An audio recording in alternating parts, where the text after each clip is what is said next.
আসসালামু আলাইকুম প্রিয় শিক্ষার্থীরা, আশা করছি তোমরা সবাই খুব ভালো আছো। সরলীকরণের আজকে মনে হয় পঞ্চম নম্বর লেকচার, না তো পঞ্চম নম্বর লেকচারে তোমাদের সবাইকে স্বাগতম জানাচ্ছি। আমাদের আজকের আলোচনার বিষয় হচ্ছে বুলিয়ান দ্বৈত নীতি। বুলিয়ান দ্বৈত নীতি, এই বুলিয়ান দ্বৈত নীতি জিনিসটা কি তা তোমাদের অনেক সময় খ নাম্বারে আসলে আসার সম্ভাবনা একটু আছে, অনেক বেশি ইম্পর্টেন্ট তা না, বাট আমাদেরকে একটু জানতে হবে। ঠিক আছে, আমাদের একটু জানতে হবে, যেহেতু আমরা বলছি আমরা একদম সিকোয়েন্স আকারে কোনো জিনিস স্কিপ না করে চলে আসবো। তো এই জিনিসটার পরপরই এর নেক্সট ক্লাসে তোমরা বুলিয়ান উপপাদ্য দেখবা। উপপাদ্য কোনগুলো, যে কিছু সূত্র আছে না বুলিয়ান অলজেব্রা করার জন্য, যেমন বীজগণিত করার জন্য কিছু সূত্র ছিল ছোটবেলায় করছে, প্লাস হোল স্কয়ারের সূত্র, minus whole square, square minus B square, এরকম। এখন সেম জিনিস এখানে কিছু সূত্র আছে, সেগুলো আমাদের এর পরের লেকচারে আসবে। তো আমাদের সিকোয়েন্স আকারে আমরা আসতেছিলাম, একদম আমাদের যে থিওরিক্যাল কথাবার্তা যা ছিল সব আজকেই শেষ, আজকের লেকচারে আমাদের শেষ। নেক্সট ক্লাস থেকে তোমরা কি পাবা, এই উপপাদ্যগুলো থেকে আমরা আলোচনা করবো। এরপর থেকে আমরা প্রত্যেকটা লেকচারে একটা একটা বা একটা দুইটা করে করতে করতে করতে 100টা 80টা 90টা যা পারি সরলীকরণ শুধু করতেই থাকবো। ঠিক আছে, তো এই পঞ্চম 5টা লেকচার তোমাদেরকে কষ্ট দেওয়ার জন্য আমি আন্তরিকভাবে দুঃখিত, কিন্তু আমার একটা দায়িত্ব ছিল, আমার একটা মানে আইডিয়া ছিল, যে একটা প্ল্যান ছিল যে আমি একদম সিকোয়েন্স আকারে পুরোটা শেষ করবো। আমি গত লেকচারও তোমাদেরকে বলেছি যে আমি একদম সিকোয়েন্স আকারে শেষ করবো। এই জন্য এই প্রচেষ্টাটা একদম মানে কোনো কিছু স্কিপ না করে একদম পুঙ্খানুপুঙ্খভাবে বই থেকে সুন্দর করে জিনিসগুলো নিয়ে আসা। আসো বুলিয়ান দ্বৈত নীতি জিনিসটাতে আমরা একটু ঢুকি। বুলিয়ান দ্বৈত নীতি হচ্ছে বুলিয়ান অ্যালজেব্রার উপপাদ্য, যে দুইটা নিয়ম মেনে একটা বৈধ সমীকরণ থেকে আর একটা বৈধ সমীকরণ বানাইতে পারবে, হ্যাঁ, নির্ণয় করা যাবে, তাকে বুলিয়ান দ্বৈত নীতি বলে। মানে এই দুইটা নিয়ম আছে, এই দুইটা নিয়ম কোনগুলো জানো? অর অপারেশন আর এন্ড অপারেশন পড়ছে না, ওগুলাই আসলে বুলিয়ান অ্যালজেব্রা। পুরা বুলিয়ান অ্যালজেব্রা তুমি যত সরল পুরো সিস্টেম যা দেখবা, এখানে খালি প্লাস হচ্ছে 1 লাভার, ডট হচ্ছে 0 লাভার, এই কথাগুলো দিয়েই আসলে সরল হয়েছে। আর কয়েকটা সূত্র আছে, সূত্রগুলো কাজে লাগাবো। ঠিক আছে, এখানে আবার গুণ ভাগ এই সেই এত কিছু নাই। ঠিক আছে, কয়েকটা সূত্র, এবং এত মজা যে দুই একটা সূত্র ওখানে আছে 4-5টা, যেগুলো বারবার ব্যবহার হয়, বারবার ব্যবহার হয়। তুমি করতে করতে করতে করতে তোমার জন্য এগুলো হাতের মোয়া হয়ে যাবে, বুঝছো? এই যে বললাম আমি তোমাদেরকে প্রায় 50-60টা যা পারি প্র্যাকটিস করাইতে থাকবো, বুঝছো? এখন দেখো এই দুইটা নিয়ম কি কি, দুইটা নিয়ম মেনে একটা বৈধ সমীকরণ থেকে আরেকটা বৈধ সমীকরণ বানাবে না। আমি একটা কথা বলি, আচ্ছা একটু পরে বলবো, সেটা আগে আসো। এখন বলি ফেললে মজাটা চলে যাবে, মজাটা না। আচ্ছা বলবো, 0 এবং 1, প্রথমটা হচ্ছে যে 0 এবং 1 পরস্পর বিনিময় করবে। 0 এবং 1 কি করবে? পরস্পর বিনিময় করবে। কিরকম ভাবে বিনিময় করবে? 0 থাকলে 1 হয়ে যাবে, 1 থাকলে 0 হয়ে যাবে। কি বলছি? যেমন তোমরা ওয়ান্স কমপ্লিমেন্ট করেছো না কোথায়? সংখ্যা পদ্ধতির যে 2 এর পরিপূরক শিখছিলা, সেখানে 1 এর পরিপূরক 2 এর পরিপূরক করতে গিয়ে কি করছিলা? ওয়ান্স কমপ্লিমেন্ট জিনিসটা করছিলা না? সেই ওয়ান্স কমপ্লিমেন্টে তোমরা কি করছিলা? যেগুলো 0 ছিল সেগুলোকে 1 বানাই দিছিলা, আবার তোমার যেগুলো 1 ছিল সেগুলোকে কি বানাই দিছিলা? 0 বানাই দিছিলা। সেম জিনিস এখানে করবো।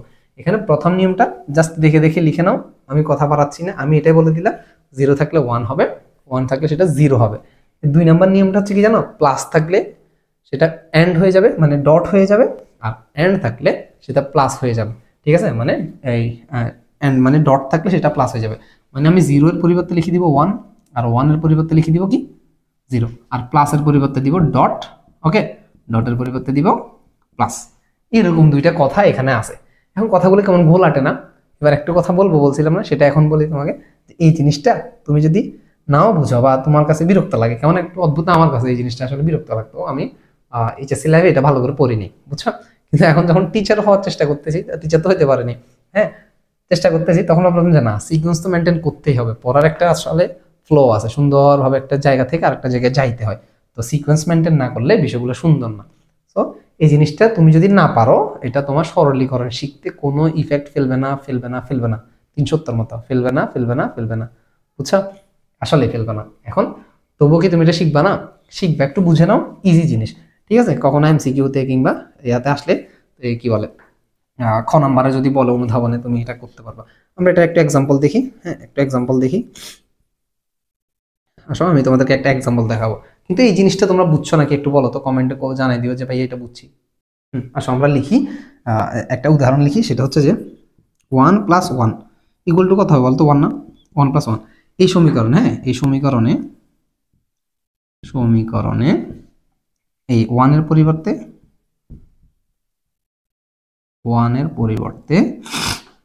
0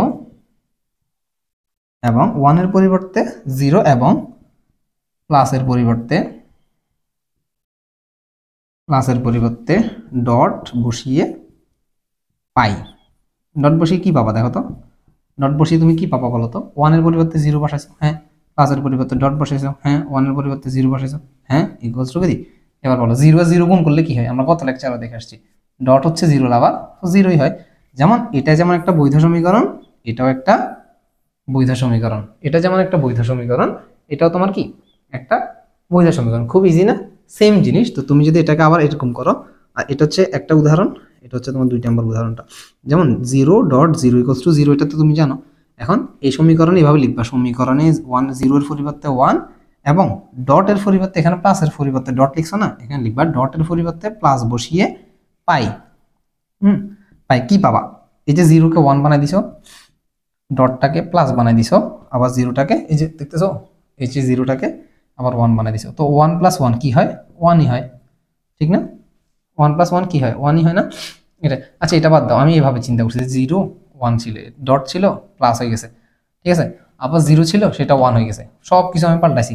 পাল্টানোর পর আসলে কথাটা কি সত্যি না, প্লাস হচ্ছে 1 লাভার আমরা জানি না, হ্যাঁ জানি না। অর অপারেশনে বা অর যে গেট আছে, অর অপারেশনটা আছে, সেখানে তুমি এই জিনিসটাই দেখো না, এটাই, ঠিক আছে। তো আমি আবার বলতেছি, এটা খুব ইম্পর্টেন্ট কোনো টপিক না, মানে খুব ইম্পর্টেন্ট কোনো বিষয় না, বাট মজার বিষয় হচ্ছে যে তুমি এটা কি বলতাম, মজার বিষয় হচ্ছে যে এই জিনিসগুলা ওই আগে অর এবং এন্ডের সাথে রিলেটেড, এবং পুরো সরলীকরণটাতে ওটার সাথে রিলেটেড আমি বললাম।